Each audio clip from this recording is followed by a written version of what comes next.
Good morning, good evening, whatever time of day it is for you. Welcome to this thing that I do called Thor's Entertainment. I am Thor, and today I am going to be finishing my playthrough of the remake of Resident Evil. Now, up to this point, the Star's law enforcement team, they got stranded in the woods outside of Raccoon City. They had to retreat into the old abandoned Spencer mansion where they found a bunch of undead creatures on the inside waiting to maul them. But of course, other undead creatures were the ones who chased them into the mansion to begin with, so there's not really a good way of escaping. And that is where we find our main character, Chris, since I am doing a playthrough with him right now. We are trying to get around the lack of good options for escaping from the mansion. In this episode, we're going to be finding a way. And on top of that, we're going to be uncovering the final portions of the mystery of why exactly there are undead monsters around this mansion and inside of it. And then the last thing on our little checklist is to make sure that we find a way to prevent these monsters from getting away from the mansion and spreading elsewhere. So yeah, there's a lot to do in this one final episode. So let's go ahead and get this thing kicked off. We are in the caves around the Spencer Mansion, and we will see if we can find a way of escaping through those caves. And if not, well, we'll see what happens after that. And all right, I'm just going to go ahead and drop off the ink ribbon and then proceed traveling through this cave. Now, when comparing the remake to the original, there's not a whole lot of differences in the cave. Like, there is one difference in relation to the elevator. I guess there's a couple of differences, mostly just its location and where it takes you, but other than that, it's pretty much the same down here, just updated. Now, when it comes to comparing a Jill versus Chris playthrough, there is also a weapon down here that was different. Now, Jill did not end up getting this weapon, but Chris has access to a flamethrower down here in the cave, and that's kind of awesome. I'm not going to be using it too much, but it is going to be essential to getting past the Black Tiger-related boss, which, kind of similar to the first encounter with Yawn, is going to be a skippable boss. And yeah, since I already took down Black Tiger with Jill, I'm going to go ahead and use this opportunity to go ahead and cut down on some time in this playthrough and just go ahead and skip over him. But even though we are skipping over him, it's not like we don't have some sort of a risk involved with that action.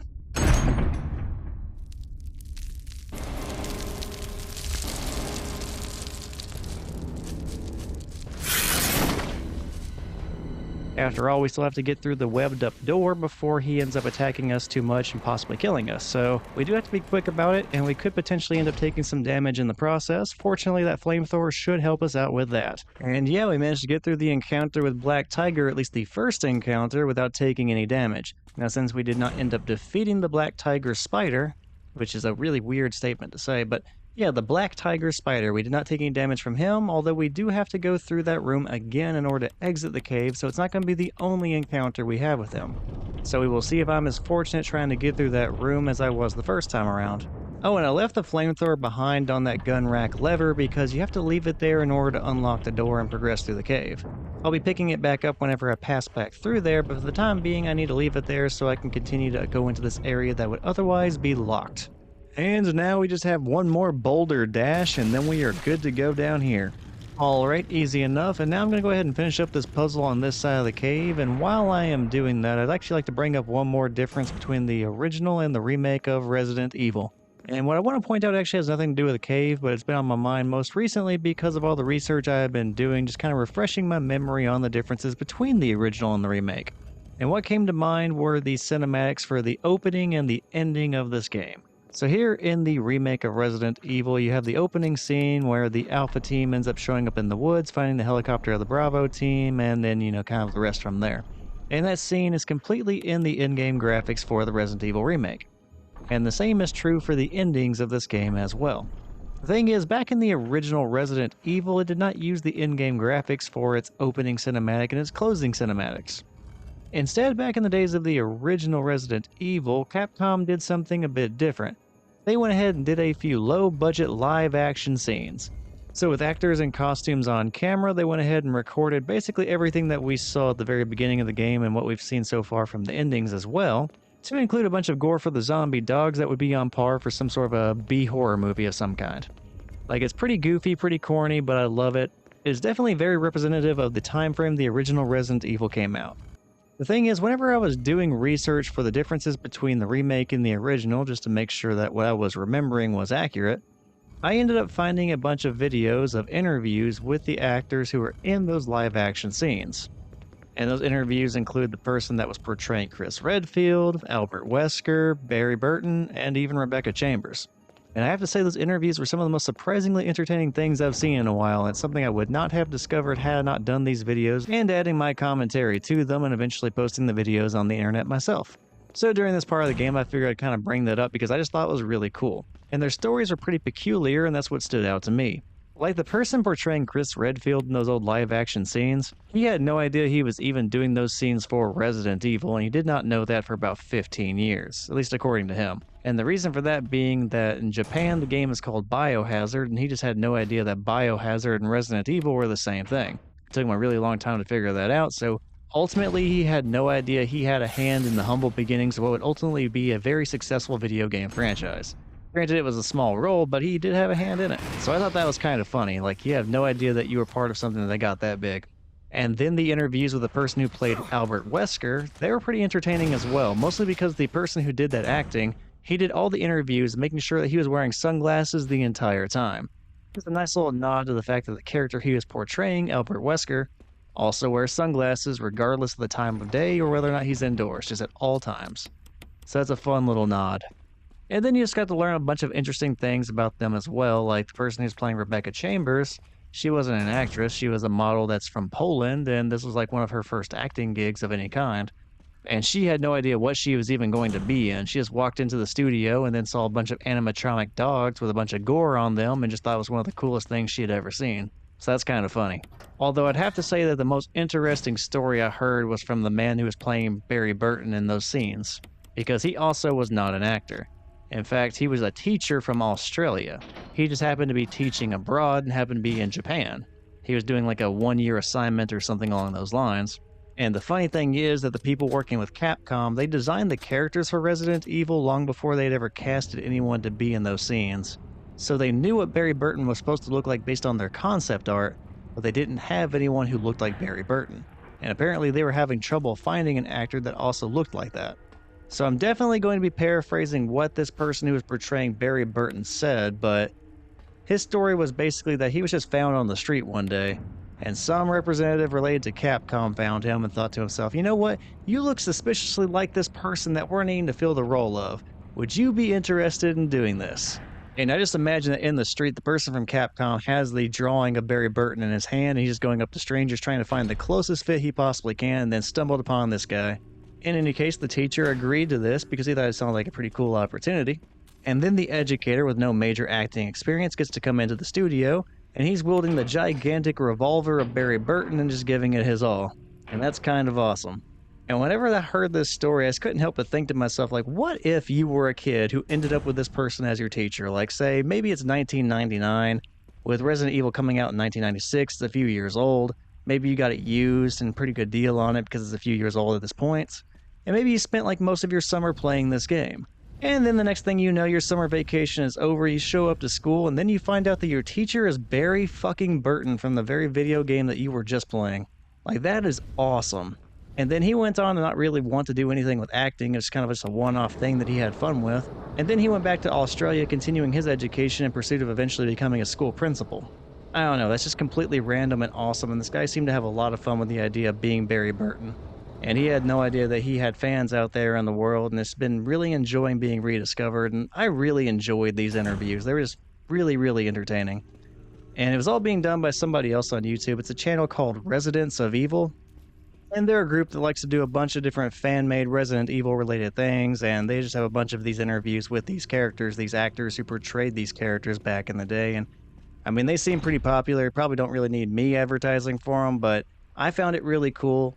And I'm over here doing Resident Evil stuff myself, and I'm just finding what they were doing very mention-worthy in my own videos, so I figured I should at least shout them out. After all, this is Thor's Entertainment, and we're here talking about things that entertained me, and they definitely did with those interviews, so yeah. So yeah, those scenes were completely different in the original versus the remake, and if you want to see what those videos looked like and what the actors who were in them are kind of up to today, feel free to go check that stuff out. I'll throw a link to their channel in the description just in case that is something that sounds interesting to you. But yeah, before I close out my thoughts on those interviews, I will say the one last funny story I heard them talk about was how whenever they were recording those live action scenes, they had an animatronic dog, but they also had a few live dogs. And the live dogs were also wearing the same kind of gore as the animatronic. And apparently the dogs are in a pretty good mood in their little outfits. And whenever it came time for them to chase down the actors, apparently they just thought that they were playing. And so the actors are running away, and a few of them had to like scream out in pain as they're supposedly acting out being attacked by these dogs, when in all actuality, the dogs wanted to play, they were licking the actors, and they were having a great time. So while these actors are trying to portray dying because of these mauling beasts, the dogs were actually probably having one of the best days of their lives. And I don't know. Something about the zombie dogs being very happy and just wanting to play with the STARS members? That's kind of funny to me, and I felt like mentioning it here. Anyway, enough rambling about the interviews. I am almost done in the caves beneath the Spencer residence. I just have to navigate my way around the Lisa Trevor circle, and everything else up to this point has been almost exactly the same as it was for Jill, minus a few cutscenes with Barry Burton, because again, Chris does not have Barry Burton in his story. And also, Rebecca did not bother to show up down here. It is just us soloing this thing. Which means we are nearing the completion of this area, and we'll be entering the Spencer Mansion one final time not long after this, just so we can access the labs and begin wrapping up the final area of the game. All we have to do is make our way through where Lisa Trevor has been dwelling for basically the last, let's see here, it's supposed to be in 98, so yeah, like the last 30 years or so. It's a little unclear how long she has been free and roaming around the Spencer property versus being in a lab and being experimented on, but I assume she's been down here a while. I mean, she's had time to decorate and everything. Like, she made sure she had her super creepy aesthetic down and just very moody in the way of being a little nerve-wracking and terrifying. Anyway, goodbye to the Lisa Trevor dwelling here beneath the ground. We're going to go ahead and go back up to the Deadite cabin and then make our way out of here and slowly but surely make it back up to the Spencer mansion for the final time. And once we do get all the way back to the mansion, we'll be doing pretty much the same thing as Jill and facing off against Lisa Trevor for the very last time. And just like with Jill again, it's really not so much of a fight against Lisa. It's really more of helping her fulfill what she has been trying to do in this mansion for the last 30 years, trying to get to her mother. And it's only whenever the truth is revealed to Lisa that her mother is deceased that she can finally let go and allow herself to die. And in doing so in her own way, she gets to reunite with her mother, at least in a manner of speaking. And that's really cool from a storytelling standpoint, but obviously that doesn't really make for like the greatest boss battle because it's really not a battle. You are just pushing 4 rocks off of a ledge, and then the casket containing her mother opens. And it is over very quickly, and it's also over faster than the Yawn the Snake fight. The only reason I don't consider it worse than Yawn the Snake is, well, for one, it's new, so there's nothing to compare it to back in the original game, but also, since it is built up through the journals and narratively, it makes sense for you not to actually fight Lisa because you're kind of supposed to feel bad for her and want to help her in a way. I don't think it's a bad thing that you don't actually fight her. I think it's clever to put you in the position where you're actually helping her to defeat her. So yeah, no, Lisa's cool the way she is. Yawn is definitely still the worst boss in this game. Which overall, I would say the bosses in this game really aren't like the most impressive things. Like, a lot of them can be avoided entirely, and the others can be beaten really simply as long as you know what you're doing. Like, I've already beaten the dead horse of how Yawn the Snake is super easy. All you have to do is run in a circle and shoot at him. With Lisa Trevor, like I just mentioned, you just have to push 4 rocks off of a ledge. With Neptune the Shark, you push electrical equipment into the water and then you turn it on and electrocute him. So that one's over pretty quickly as well, but it's still a big improvement over how he was back in the original game, so I'm not complaining. Black Tiger, the big spider, that one is basically exactly the same as the original game, and I mean, it's fine, but it is another skippable boss. Oddly enough, the hardest out of all of those might be Plant 42. And even then, there's a pretty sound tactic for beating it as long as you pay attention. And I would recommend having your volume on so you know whenever the plant opens and then exposes its vulnerability. It does have an audible cue, which is why I say that. And yeah, that's pretty much all the bosses up to this point. I mean, there's one final boss, the Tyrant, but it's basically the same as it was back in the original. The first encounter is very, very easy as long as you brought enough ammo to the fight, which I would complain about, but it's meant to be deceptively easy. That way you're lulled into a false sense of security until it eventually shows up for the second fight where it is significantly more difficult. Granted, anything would have been significantly more difficult compared to just running in a circle and shooting. You're a bit of a mess-up. Chris, take a piece of the action. Alright, unlike Jill, we don't get any sort of a grand entrance for Lisa Trevor, we just kind of show up mid-battle. And sure, Wesker, you're a perfectly trustworthy guy and one of our best buddies from Stars, of course we'll help you out. As long as we work together, pretty much nothing can defeat us. I would say not even the power of an active volcano could stop you and me. Huh. That's weird, I kind of have this odd shiver, like this deja vu that just went over my entire body. Wonder what that was about.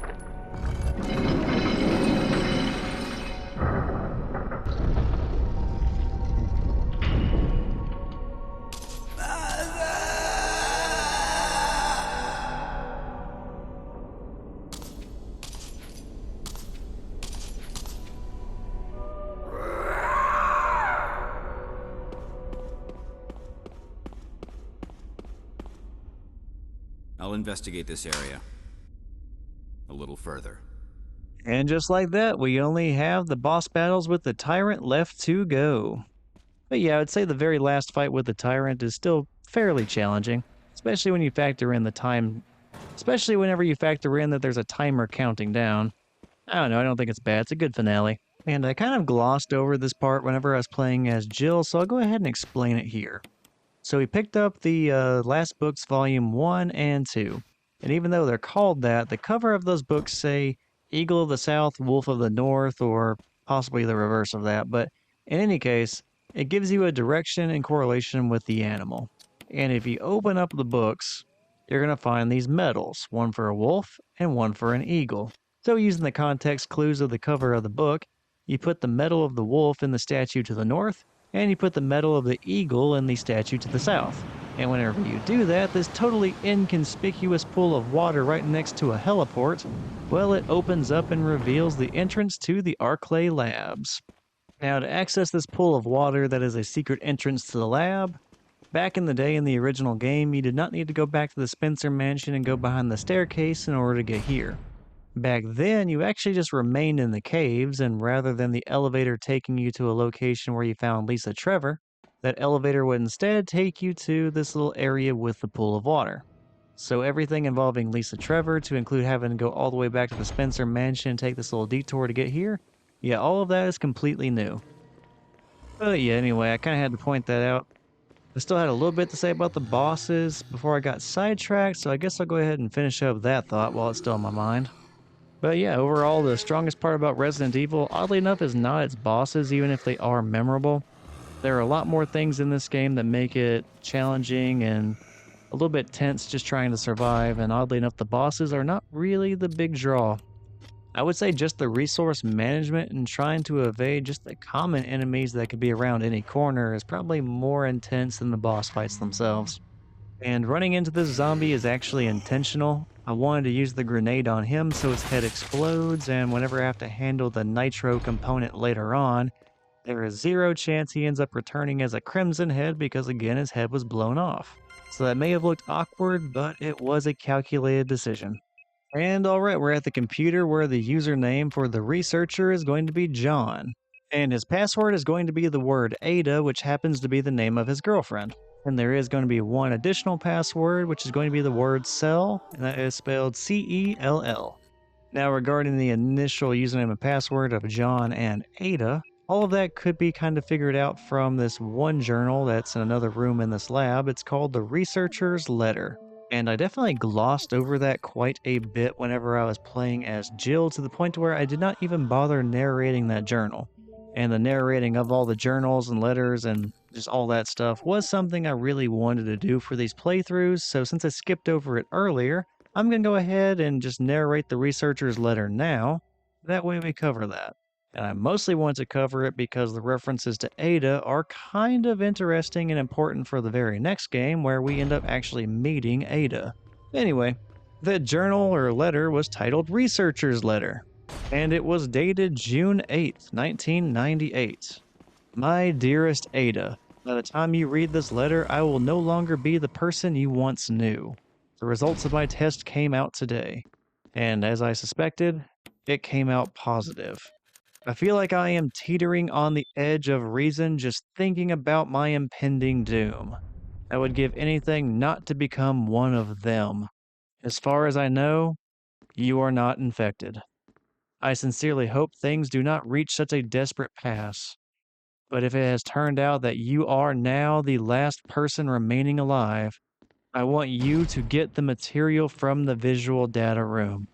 Then activate the self-destruct system in the power room and escape from there. Please do everything in your power to make this whole accident public. If everything is still running normally, you should be able to release all the locks using the security system. I have set up the terminal in the small security room so that you can log into the system using my name and your name as the password. You will need another password to release the lock to the door in the basement level 2, where the visual data room is located. As a safety measure, I have coded that password into the X-ray picture. I know you, and I am sure you will work it out without any trouble. There is just one more thing, and it is my last request. I hope you never have to lay eyes on me in this state, but if you do happen to run into me in my hideous form, I beg you to put me out of my misery. I hope you understand. Thank you, Ada. Yours truly, John. So yeah, the researcher John was putting a lot of faith in Ada, hoping that she may end up being the one to destroy this mansion and then bring to light all the research that took place here. But as we know from Jill's playthrough, that's not quite what happens. And since Chris is just kind of a flipped version of Jill's playthrough, it's not going to happen here either. But that doesn't mean that Ada is completely insignificant because like I said in Resident Evil 2, she does happen to make an appearance and play a part in that plot. And I have every intention of also doing videos for Resident Evil 2, so we'll get to see exactly what role she plays whenever I get around to that. But for the time being, we are still just in the original Resident Evil remake, so we have a little bit of time before we end up truly meeting and understanding Ada. Even though I am looking forward to that, considering I have actually already started on the Resident Evil 2 remake playthroughs. But yeah, right now with Chris, I'm just running around this lab and trying to knock out all the MO disc requirements. That way, similar to what we saw with Jill, we can free whatever prisoner we find down here. I also made a point to withdraw another weapon from the storage container whenever I first enter the lab. And that weapon is going to be the shotgun. And I don't mean the assault shotgun that Richard had, I mean the original shotgun that we got before that. The much more insignificant shotgun. However, despite the fact I would consider it mostly insignificant, it did still have 2 shotgun shells left within it, so I do intend to use both of those, that way I save all the firepower I can for the assault shotgun for later. Now with the standard shotgun, I intend to use it to take out the spider monkey that's going to be standing between us and the generator that requires that nitro fuel. That way the spider monkey zombie cannot start attacking us later on and potentially cause that fuel to explode since it is super volatile. We kind of saw what that struggle looked like with Jill and her playthrough, and I do not really want to go through that again, because I barely got that fuel into the generator before that spider monkey zombie could cause me some serious issues. I'm actually a little surprised it did not end up killing me in that playthrough, so yeah. Let's not test our luck and make sure we take that thing out, and we have a much more simple time getting the fuel to the generator. That being said, we are now in the room where we can use the capsule we got from the generator and refuel it using the nitro fuel dispersal system that is in this room. All we needed to do was take out the zombie in this room, and that meant that we would have a clear path from here all the way back to the generator with no enemies in the way. So we can just lazily walk all the way back to the generator without there being anything that could possibly cause us damage or concern. And that is super important because like I mentioned earlier, the fuel that we are going to be picking up is incredibly volatile. And it is so volatile in fact that you cannot run with it in your inventory. Well, I mean you could, but the result will not be good. If you were to do so, it would explode and cause the death of whatever character you are using. And being this close to the end of the game, I really have no intention of dying and having to restart again. No, I think I'll be walking about as slowly as possible all the way back to that generator, and yeah, I'm gonna make sure that I preserve my life as we're getting close to the end of the game. I should have enough time left on the clock to beat this game in under 3 hours, and I'm not going to have any setbacks due to this fuel or anything else along the way. But yeah, this little situation right here where I had to leisurely walk all the way back to the generator with this volatile fuel, that is exactly why I deliberately walked into that zombie earlier, just so I could shove a grenade into its mouth and then cause its head to explode so it would not be a crimson head later. The last thing I wanted was to try getting this fuel all the way to the generator with a crimson head zombie chasing after me and then lashing at me and causing significant damage or potentially causing that fuel to explode. Like, that is just a very bad day. So if I could remove that factor entirely, well, I was going to do it. And I did exactly that with that grenade. And yeah, going back to that spider monkey zombie, that's also where the shotgun came into play because I wanted to make sure he did not cause me any trouble either. Because again, we saw what that looked like with Jill, and I really do not want to deal with that. Granted, we survived with Jill, but I feel like it was really close. Like, in the end, that spider monkey zombie was dangling us by our neck while he was suspended from whatever grate was above us.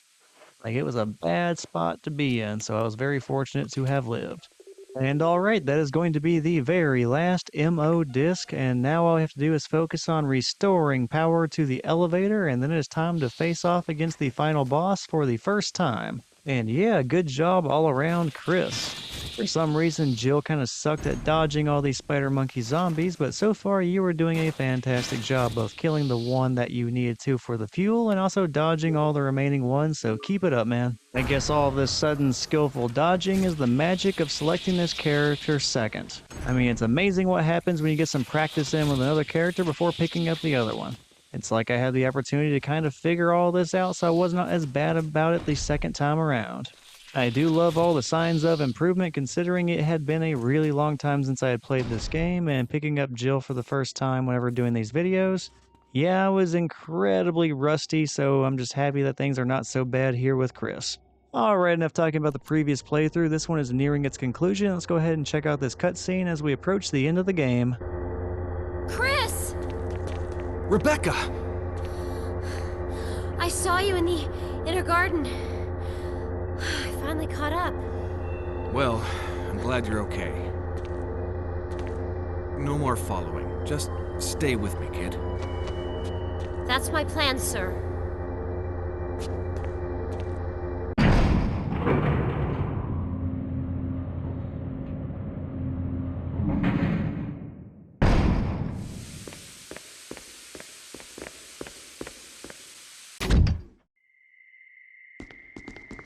Wesker.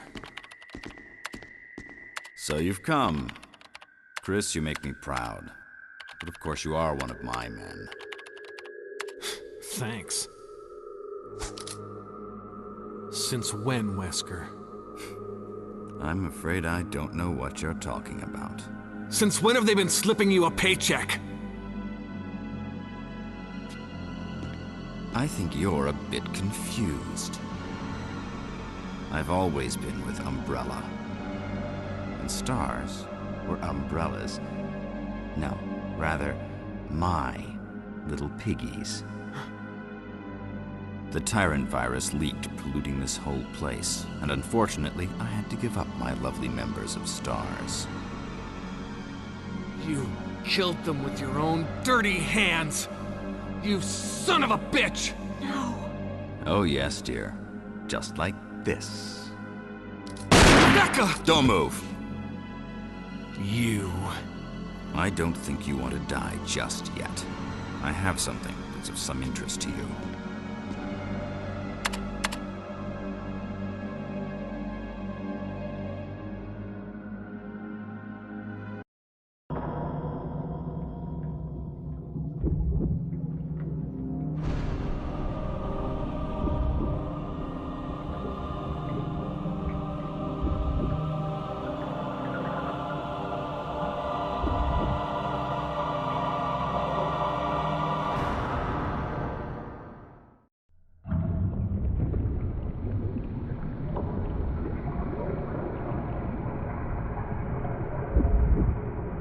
The ultimate life form.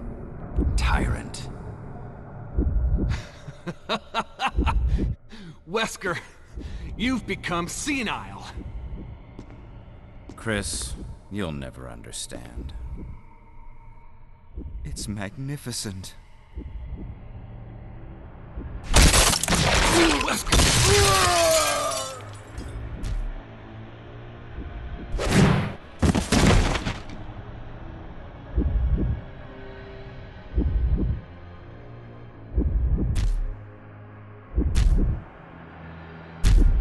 Come on, you test tube freak.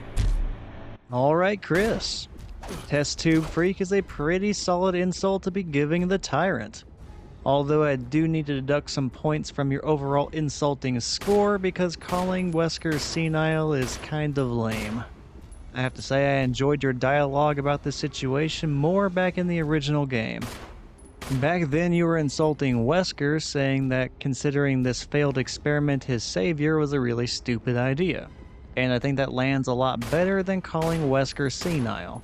Hell, even Jill's insult to the Tyrant calling him a viral cultured freak, which is a kind of weird insult, I still think that one's a little bit better than this. I don't know, this just doesn't land quite right for me, but, I mean, points for effort, even though it's not very many. I mean, it doesn't matter, all this voice acting is kinda goofy, I love it, but it is goofy, so let's wrap up this fight and go ahead and make sure Rebecca is alright.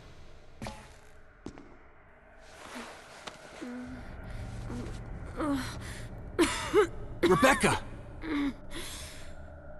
Chris. It's a good thing you were wearing your bulletproof vest.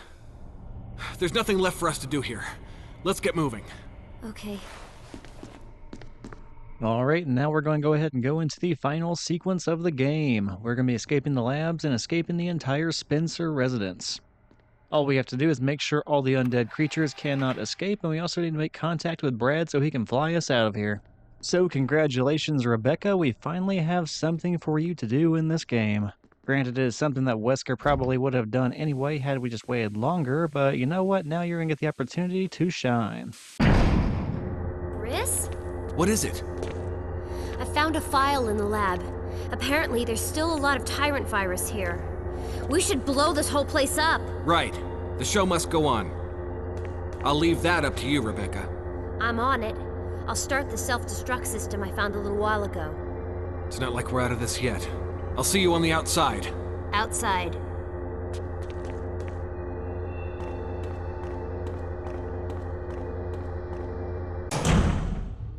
Self-destruct system has been activated.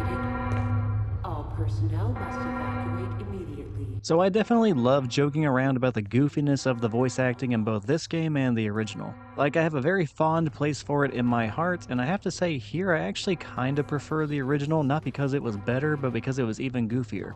The reason being, and I'm definitely paraphrasing because I don't remember it word for word, but Rebecca really does not reference finding a self-destruct sequence in the slab. Instead, the way she words it is almost like she is making a really powerful bomb all by herself. Now, she's definitely not doing that, it's just the way the line is delivered, but there is something just hilarious about this character that's not really done a whole lot of anything throughout the entire game, suddenly being just inexplicably really good at making bombs. Like, Rebecca, what have you been doing in your spare time, and are you okay? Should we be checking your search history? I mean, you are a medic, you're not like some personnel on the explosive ordnance disposal team. Just why weren't you so familiar with how to make explosives? Jill? Chris! You're okay. Chris, it's Wesker. I know. But first, let's get out of here. Hey Jill, it is excellent to see you again. Let's go ahead and get out of here. Oh, and there's also this pyro medic that I've been hanging out with for most of the game, and we should probably go ahead and rendezvous with her before she blows everything up with us inside. Let's get going!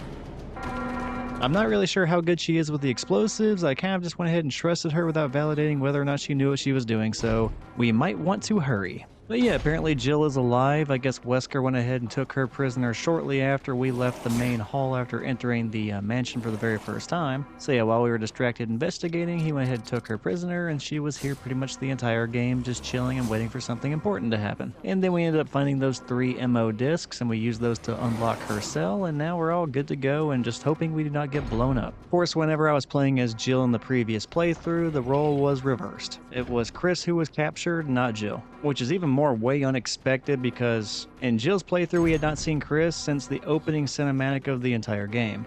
This is Brad.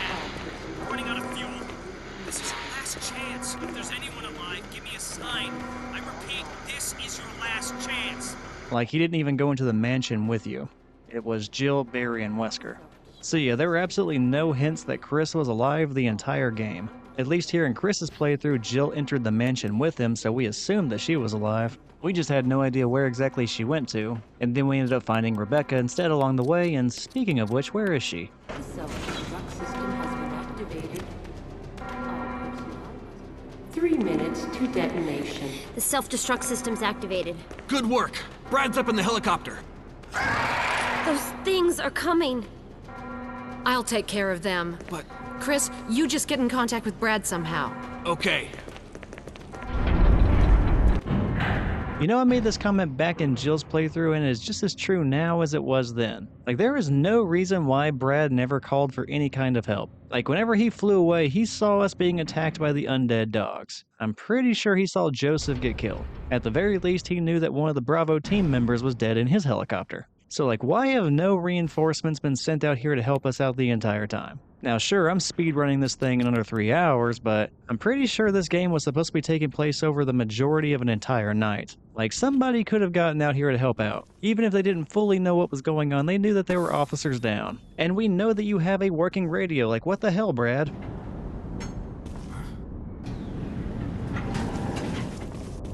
Chris! You okay? Yeah.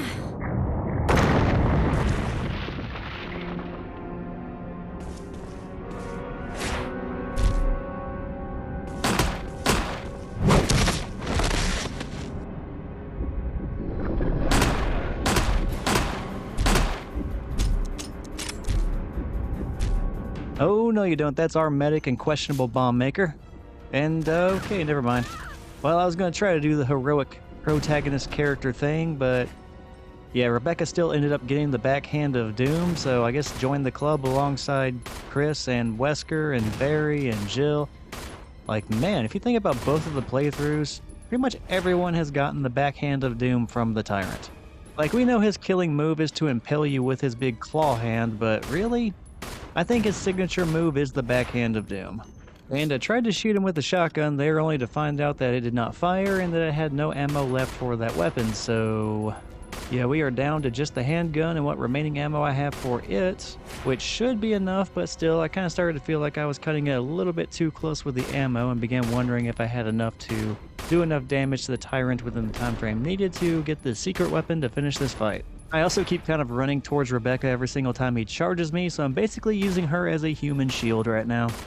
Not intentional, but definitely funny. Which, now that I think about it, I believe in the original you ended up getting that secret weapon regardless, just as long as you survived long enough, but I'm not really sure if that's still the case here.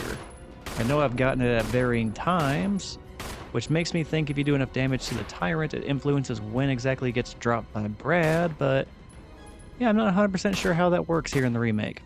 Regardless of what exactly the conditions are, though, the timer is now below 1.5 minutes remaining before this place blows up, and we still have not heard from Brad, and I have less than 10 handgun ammo remaining, so yeah, Brad, I'm gonna need you to hurry the hell up and throw down that little lifeline, that secret weapon that's gonna end this fight, otherwise...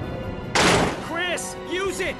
Kill it, whatever it is! Alright, it is about time you finally made yourself useful, Brad. Now we have the secret weapon, the rocket launcher. And with that, we should be able to blow up the Tyrant and get everything concluded and wrap up this game. We just gotta go ahead and equip that weapon, and now for the grand finale. Well, that wasn't supposed to happen. And crap, okay, let's just go ahead and get some distance here, and don't kill me, don't kill me, don't kill me. Take 2, I guess. And now for the grand finale.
Chris, you did a fine job. And thank you very much, Wesker. We managed to get under 3 hours by about 2 minutes. So yeah, we managed to get my final goal of completing this with both characters in under 3 hours. We defeated all the bosses. We only saved twice as either character, so we kept it under 3 times. We read as many of the journals as we could. We saved all the side characters that we could, and if we could not save them, we kept them alive for as long as we possibly could. Yeah, I would say overall between Chris and Jill, I pretty much did every single thing that I wanted to do. This was a really fun just revisiting of this game. So yeah, I guess my final thoughts on it, it's still a lot of fun to revisit. The tank controls take a little bit of getting used to since I don't really do a lot of games that have those controls anymore, but it doesn't take very long just to get readjusted to. Enemy types: zombies, dogs, bees, sharks, spiders, spider monkeys, crazy reptilian hunters, Lisa Trevor. Well, she's more of a boss. I'm sure I'm missing a few different other enemy types, but yeah, all of them are pretty cool and excellent obstacles for you throughout the entire game. And generally speaking, depending on the amount of resources you have or the difficulty that you're playing through, those common enemies can be more difficult than the bosses, which, speaking of them, we had Yawn the Snake, we had Plant 42, we had Neptune. We actually had Lisa Trevor in this category since I screwed that up earlier. We had Black Tiger, and in the end, we had the Tyrant on 2 separate occasions. I mean, I already kind of went over this earlier. The bosses are not the craziest thing in Resident Evil by any means. In fact, I would say there's kind of a breath of relief whenever you do get to a boss because none of them really are all that challenging. Although I definitely almost screwed up against the Tyrant there at the very end, seemingly, so that could have went wrong. But yeah, Yawn the Snake in his first encounter is skippable. Black Tiger is also skippable. Beating Yawn the second time around is really, really easy. Beating Neptune is also really easy. Plant 42 is probably the most difficult out of all those bosses, ironically, except for maybe the final Tyrant encounter. But yeah, that's a good boss battle. Final Tyrant is a good boss battle. The first Tyrant is super easy, but it's meant to be, so that's fine. So yeah, not like the most crazy or challenging boss battles, but I feel like most of them were pretty iconic and very intimidating and cool to encounter, so yeah. And then the story of Resident Evil. Stars got lured into the mansion to basically test the combat capabilities of the undead creatures. Wesker ended up being a traitor. Everything ended up happening because Umbrella was making these secret biological weapons. And in the end, the good guys prevailed, and a few of the STARS members ended up surviving, although it probably could have been a lot more if Brad had actually called for help. I'm not gonna let it go, Brad. I have a grudge, and it's not going anywhere. I hope something very terrible happens to you, perhaps in a sequel game of some kind, maybe the third in the series. Nah, I'm sure it'll be fine. I'm sure you're gonna have a very long career and you're gonna die of old age due to natural causes. Anyway, whether it's the original or the remake, Resident Evil is a classic game in my opinion. It's a lot of fun. You definitely don't need me to tell you that. I just had a lot of fun revisiting it, so yeah, I just wanted to go ahead and get that out there and just rattle off all the cool things about the game that I saw so far, and mentioned how I've enjoyed getting to see them again. The journals and stuff littered around the mansion are pretty awesome, and they really do set the stage for the game, like it sets a tone. Because as much as this is about survival and resource management, there is definitely a mystery going on here, like, well, maybe not anymore. The game's been around a long time, we have a bunch of movies, we all know the Umbrella, they're the bad guys. But assuming you did not know that, the key to figuring it out and figuring out what happened in the mansion was going through those journals and using those as evidence and trying to get the stories of the people who were there and died, and piece it all together to figure out who was really responsible for this crazy tragedy and all these monsters. Like, that's a really cool element.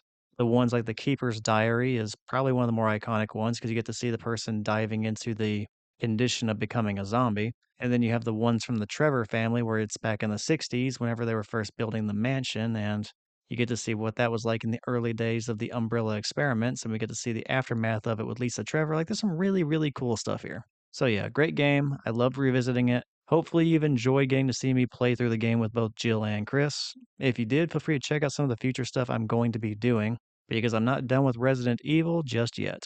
I've already been playing Resident Evil 2's remake as well, and I already have playthroughs completed in both of the scenarios where you either start as Leon, then finish the game with Claire, or you start the game with Claire and then you beat it with Leon. And in both cases, I was shooting for S+ ranks on the hardest difficulty, so we're going to get to see some pretty crazy stuff in that one. I'll also probably do a long playthrough of it since I do want to be able to cover all the journals and stuff that I possibly can in that game too, and just really dive into the plot of that game. So, yeah, I am definitely not done with Resident Evil just yet. And if you have enjoyed what you have been seeing so far, be sure to check out that in the future. And also feel free to check out some more of my stuff on the Thor's Entertainment channel, since I do have playthroughs of various other video games as well. But yeah, that's pretty much going to do it for me. This was the final episode of my playthrough. I probably will put them all together in one, like, really long video. That way it's all together in one place. If anyone wants to check that out in the future, I don't know when I'll get around to that. But for right now, all the episodes are available. But yeah, I hope you enjoyed everything that I managed to put out on the remake of Resident Evil. Thank you again for watching. Take care, and hopefully I see you next time.